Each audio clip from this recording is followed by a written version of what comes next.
Remember that friend who was always available, who always texts you right back, and always answer your calls?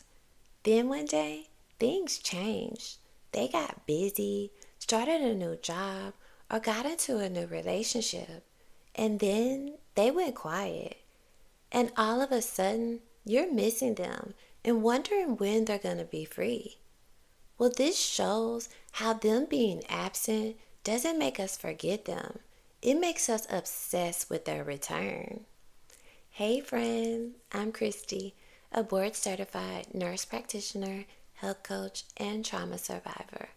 Welcome to Trauma Free, where I help you change your mind and change your life, just like I did. So let's get into it. Your brain contains about 86 billion neurons, and every single one of them are wired to chase what moves away from you. Because when someone becomes unavailable to us, three specific brain regions light up, including the ventral tegmental area, the nucleus accumbens, and the prefrontal cortex. And believe it or not, these are the exact same regions that activate in people experiencing drug withdrawals. This neurochemical release doesn't just make us want unavailable people, it makes us addicted to them.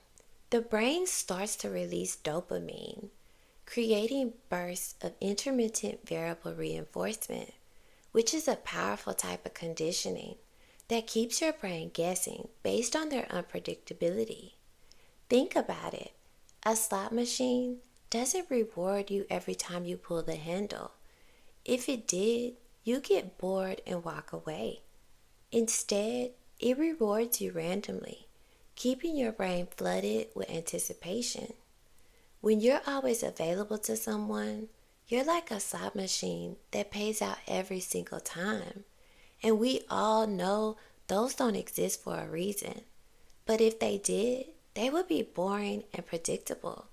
So when something is perceived as being scarce, it doesn't just increase its desirability by over 300%, it actually changes how people remember it, including you.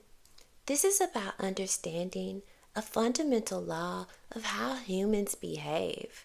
The brain categorizes abundant resources as low value and scarce resources as high value. So when you overgive your attention, you're programming others' brains to categorize you as not being worth that much, which happens unconsciously. People don't decide to respect you less, their brains do it automatically because your presence has lost its chemical reward.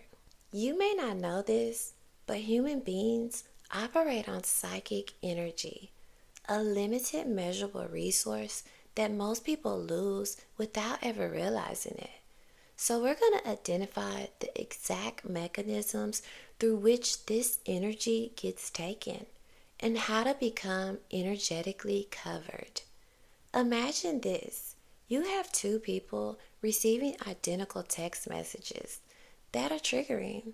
Person A is the reactor. They immediately feel their heart rate spiking. Their cortisol levels increase, their prefrontal cortex goes ghost, and their amygdala floods their system with stress hormones. They fire back a defensive response, then spend the next 3 hours, which is the average rumination time, replaying the interaction. But person B, the observer, they experience the same initial annoyance, but instead of reacting, they engage in effect labeling, where they simply name what's happening. Like, this person is trying to provoke me, or this is manipulation and I'm not gonna fall for it. And this simple act of labeling an emotion reduces amygdala activity by 50% and increases prefrontal cortex activation by 30%. So in other words, naming the game they're playing rewires your brain to become immune to it. Emotional contagion shows that humans unconsciously mirror each other's energy states within 20 milliseconds of an interaction. So when you maintain your energetic center, others can feel it and respond accordingly. Think about it. Have you ever met someone who just made you feel like everything is okay? Someone whose presence made you feel calmer and more grounded. It's because they've learned to become energetically sovereign. They're someone who generates energy rather than consuming it. And people who practice expressive inhibition by consciously choosing not to react to being provoked show decreased inflammatory markers, improved immune function, and increased cognitive performance. So, the moment you understand this, you're able to realize that every time you react defensively, you're giving your life force energy to someone else's drama, leaving less for yourself and other important things. This may surprise you, but manipulative people aren't just difficult. They're emotionally altering the way your psyche processes their provoking. Every person has psychological vulnerabilities that are specific emotional buttons that, when pressed, you bypass rational thinking and automatic responses occur. Manipulators don't stumble upon these buttons by accident. They strategically test and notate your responses, building a kind of emotional fingerprint. Let me tell you how they do. First, they use crisis manufacturing, where they deliberately create a sense of fake urgency to overwhelm your prefrontal cortex. Does that sound familiar? The friend who only contacts you during their latest drama, the colleague who saves their emergency projects for Friday at 5 p.m., or the partner who picks fights right before your big presentation.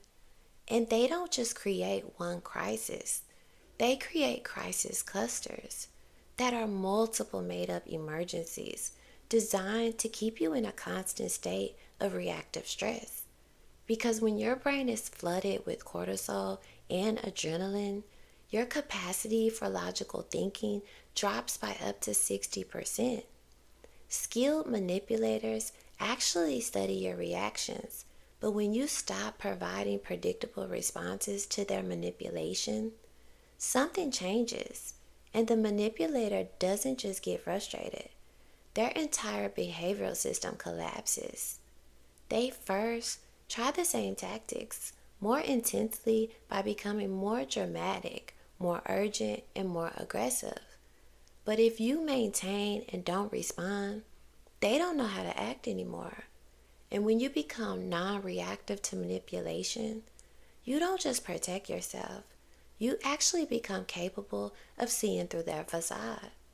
Your brain is no longer influenced by their emotional reactions, and you start picking up on the subtle inconsistencies like their micro expressions that reveal their true intentions. When someone attempts to provoke you with criticism, guilt tripping, or by creating drama, you have about 90 seconds before your amygdala takes over your rational mind. So, to prevent this from happening, you need to first have what's called an internal acknowledgement, where you don't ignore them, but you take a moment to consciously recognize what they're doing. So, in that moment, you should say this to yourself: this person is attempting to transfer their emotional state to me. I see this manipulation attempt, but I choose not to participate. This simple internal dialogue activates your prefrontal cortex and rewires your emotional response system. Next, there's the strategic void. And instead of responding, defending, or explaining, you create a pregnant silence. That's a conscious pause, forcing the other person to confront their own motivations. When you don't respond to someone's provoking, their brain interrupts this as social rejection, triggering the same pain pathway as physical injury, where they blame themselves for not being good enough to get a reaction. So their brain turns their manipulation attempt inward, forcing them to self-reflect. Surprisingly, 55% of human communication is body language. So when you master being silent, your entire physical presence changes. Your shoulders relax, your breathing deepens, and your facial micro expressions become neutral. And other people pick this up too. They will probably try to escalate things, becoming more dramatic, but you should remember that their behaviors are really projections, where they're just describing how they feel about themselves when they can't control your emotional state. When you stop being emotionally available to manipulation, something changes. The people who were using you either transform completely or remove themselves from your life, because manipulative people are essentially emotional parasites. They require hosts who will provide predictable reactions. And when their usual tactics stop working, they just find easier targets. When you remove energy draining connections, your other relationships don't just improve, they flourish.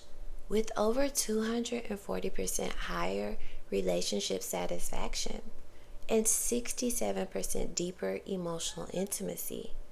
And people who are selectively vulnerable, that choose when and whom to be open with, are perceived as more trustworthy, more attractive, and more desirable as friends and partners than those who are always available.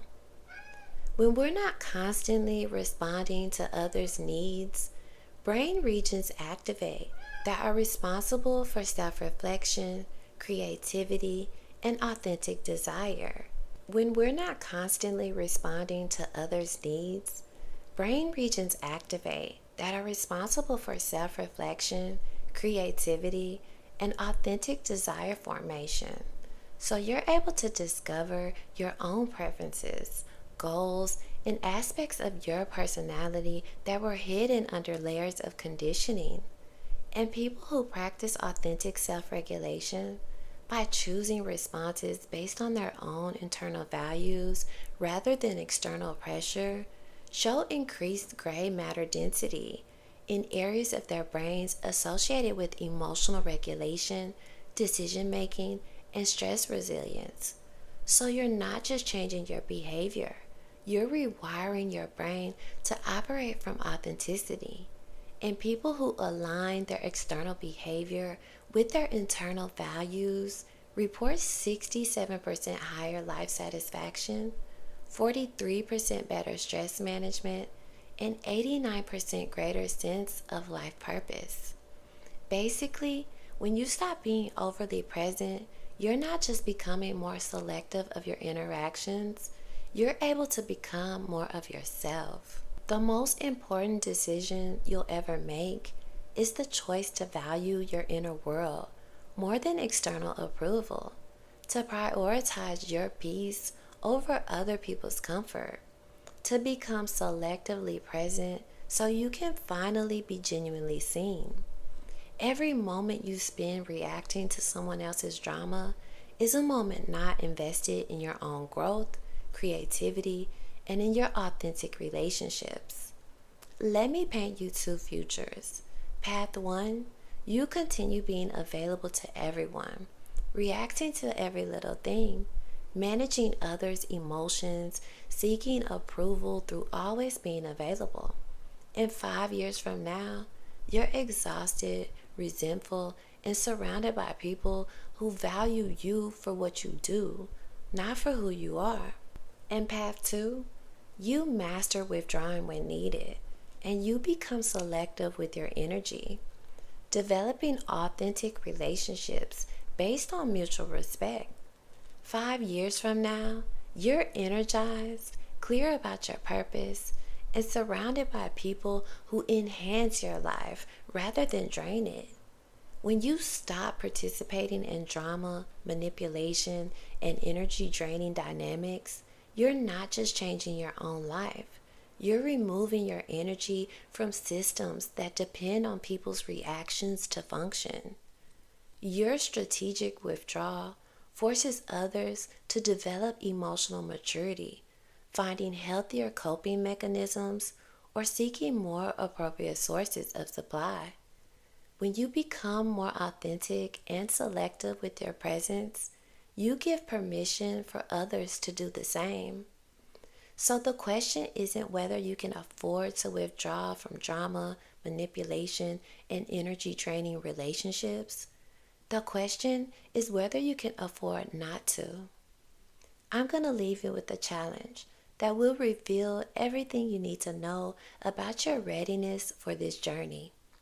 For the next 24 hours, don't respond to a single non-emergency communication immediately.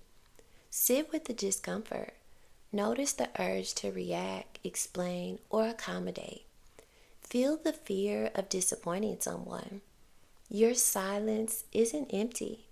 It's full of everything you need to become who you're meant to be. Your withdrawal isn't rejection, and your boundaries aren't walls. They're filters that allow only authentic connections to reach you.